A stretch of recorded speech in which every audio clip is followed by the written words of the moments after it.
फिर एक बार hospital 21st century hospital का एक ऐसा मामला आया है जो शायद आप सभी जानकर फिर से दंग हो जाएंगे।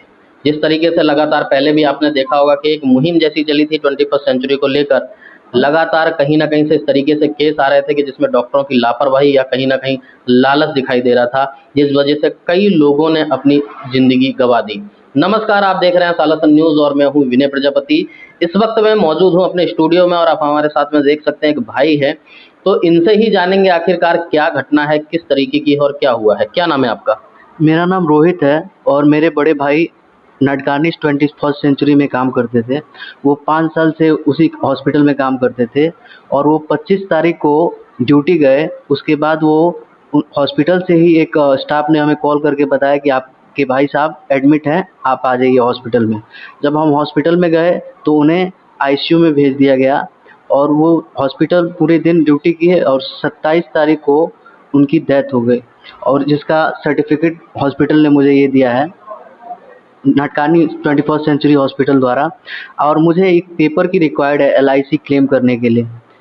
तो एलआईसी क्लेम करने के लिए जब मैं हॉस्पिटल में गया तो जो मैं फॉर्म दिया मैनेजर साहब को, तो वो मना कर दिया क्योंकि मेरे भाई साहब 5 साल से उसी हॉस्पिटल में काम करते थे। तो उन्होंने जो पीएफ होता है उसको 2 मेंबर आईडी से जमा किया है, जिससे हमारे परिवार को पीएफ का बेनिफिट नहीं मिल रहा है। तो हम लोगों ने उनके ऊपर केस किया है कि सर आपने ऐसा क्यों किया। हम लोग भाई का नाम क्या था और इसी 25 तारीख को वो गए थे हॉस्पिटल? नहीं सर, अक्टूबर में। अक्टूबर 25, यानी कि 2024 में ये 25 चल रहा है। तो इतने दिनों तक आप लोग क्यों चुप थे? इतने दिनों तक सर वो लोग बोल रहे थे कि साथ देंगे, हम लोग कर देंगे जो भी आप लोग बोलेंगे। अभी मना कर रहे हैं सर। भाई जब घर से हॉस्पिटल गए तो पहले से कुछ बीमार थे, कोई तकलीफ थी? नहीं, ऐसा कुछ सिम्टम नहीं दिखा था। तो अचानक हॉस्पिटल पहुंचे और उसके बाद आपको एक दिन बाद पता चला या उसी दिन पता चला कि भाई की तबीयत खराब हो गई और उनको एडमिट कर दिया? 25 तारीख को ही कॉल आया था, कोई एम्प्लॉय उधर ही का कॉल किया था सर क्या बताया उन्होंने? कि आपके भाई साहब का तबीयत खराब है, आप हॉस्पिटल में आ जाओ। तो जब आप लोग हॉस्पिटल पहुंचे तो भाई से मिले? जी मिले मिले। तो क्या कंडीशन थी, उनकी बातचीत हुई? भाई बात कर रहे थे और उन्होंने खिचड़ी खाया और फिर वो सो गए। फिर सुबह पता चला कि ऐसा कंडीशन लग रहा था कि सही है, फिर वो आईसीयू में लेके उनको एडमिट कर दिया। कितने दिन तक एडमिट रहे? 25 तारीख को एडमिट किए, 27 तारीख को 9 साढ़े 9 बजे उनकी डेथ हो गई। एक व्यक्ति अपने घर से हष्ट पुष्ट तंदुरुस्त होकर निकलता है हॉस्पिटल के लिए और उसी हॉस्पिटल में वो काम करता है। जिस तरीके से इन्होंने बताया कि लगभग वो 5 साल से 21st सेंचुरी में ही काम कर रहे थे। सुबह जब वो घर से हॉस्पिटल गए तो काफ़ी अच्छे थे, लेकिन शाम को आपके पास फ़ोन आया?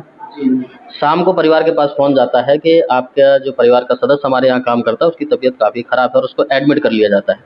और 2 दिन यानी कि तीसरे दिन ही उसकी मौत भी हो जाती है। आखिरकार ऐसी क्या बीमारी थी कि वो व्यक्ति ठीक होते हुए भी हॉस्पिटल में काम कर रहा था और 3 दिन के अंदर ही उसकी मृत्यु भी हो गई।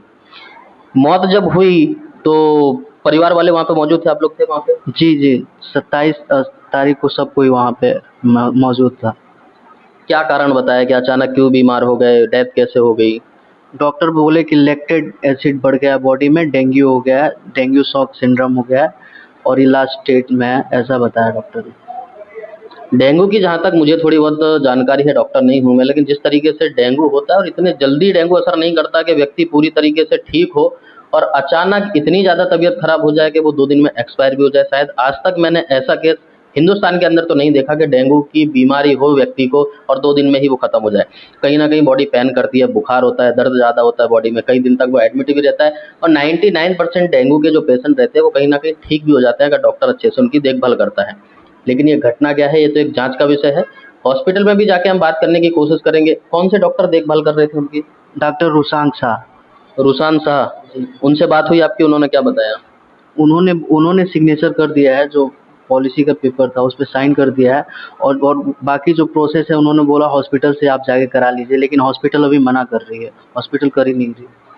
क्यों नहीं कर रही, क्या रीज़न है? बोल रही है कि जो आप केस किए हो उसको हटाओ फिर हम करेंगे, या हमको लिख के दो कि ये सब जो भी आप लोग लगाए हो हमारे ऊपर वो गलत है, फिर हम आपको करके देंगे।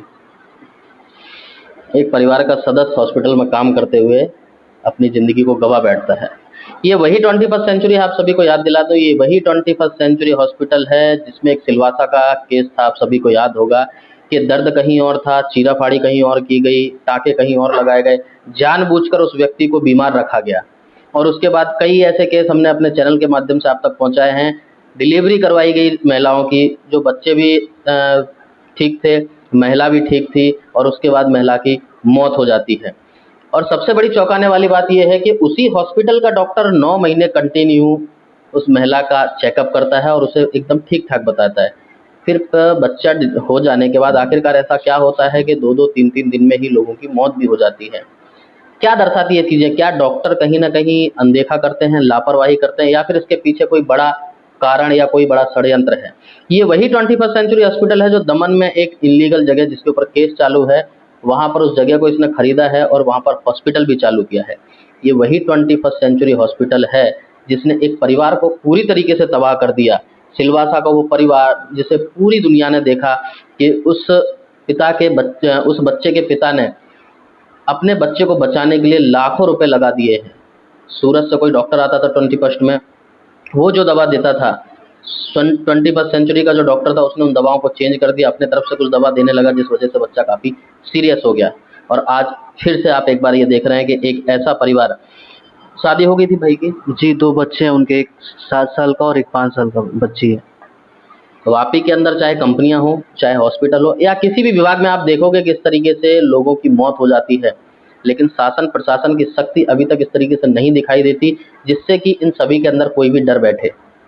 कहीं न कहीं एक ये षड्यंत्र या फिर सभी की लापरवाही या सभी की मिलीभगत भी कह सकते हैं, क्योंकि जब तक किसी के ऊपर कोई सख्त और कड़ी कार्रवाई नहीं होगी, तब तक इस तरीके के कारनामे वापी के अंदर चलते ही रहेंगे, जो बहुत ही ज़्यादा दर्दनाक हो सकते हैं। एक परिवार को किस तरीके से बेघर किया जाता है, वो 2 बच्चे हैं, आखिरकार उनको अब सँभालेगा कौन?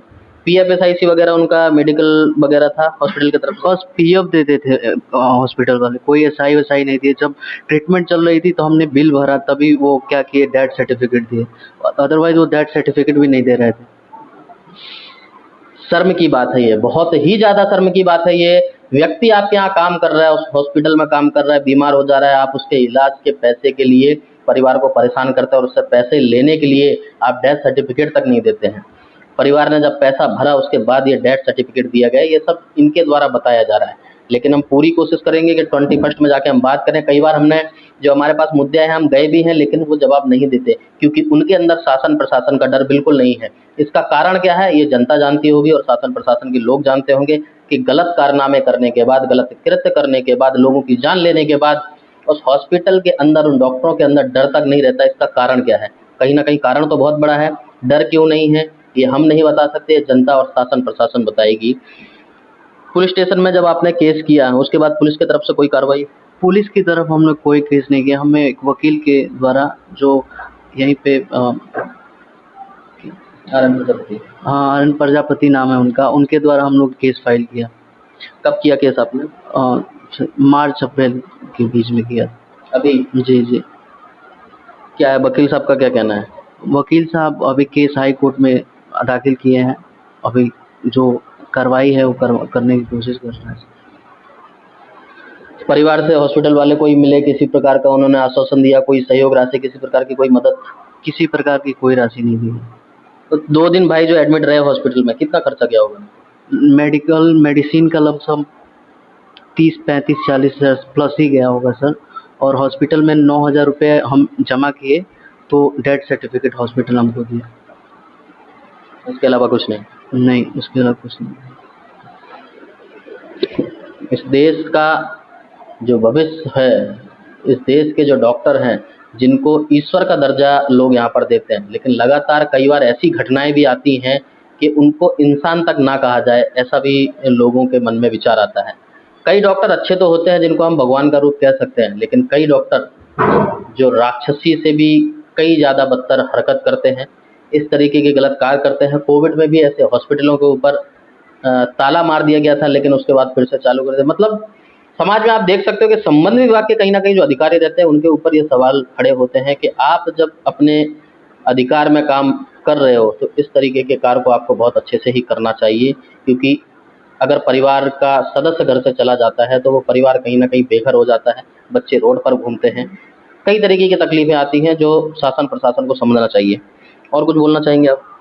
बस यही है मेरी मांग है। हॉस्पिटल जब डेथ हॉस्पिटल में हुआ है तो आप लोग मुझे जो पेपर की रिक्वायर्ड है उसे कंप्लीट पूरा करके हमको तो जो केस है वो हमारे हाई कोर्ट में चल रहा है, वो केस जज साहब देखेंगे क्या करना है उसको। बिल्कुल, आपने मरीज के साथ में तो सहयोग नहीं किया, लेकिन कहीं न कहीं आप परिवार के साथ में तो आपको सहयोग करना ही चाहिए। और हम इस खबर को लगातार आप तक पहुँचाते रहेंगे। डॉक्टर के पास भी जाएँगे, उस हॉस्पिटल पे भी जाएँगे, कोशिश करेंगे कि वो लोग बात करें, क्योंकि बात करने से वो लोग कहीं न कहीं डरते रहते हैं। लेकिन हम अपनी पूरी कोशिश करेंगे कि वो लोग बात करें और उस चीज़ का जवाब भी दें। जनता इस पर क्या सोचती है, जनता की अपनी क्या राय है, मैं कमेंट बॉक्स में कमेंट करके अवश्य राय दें।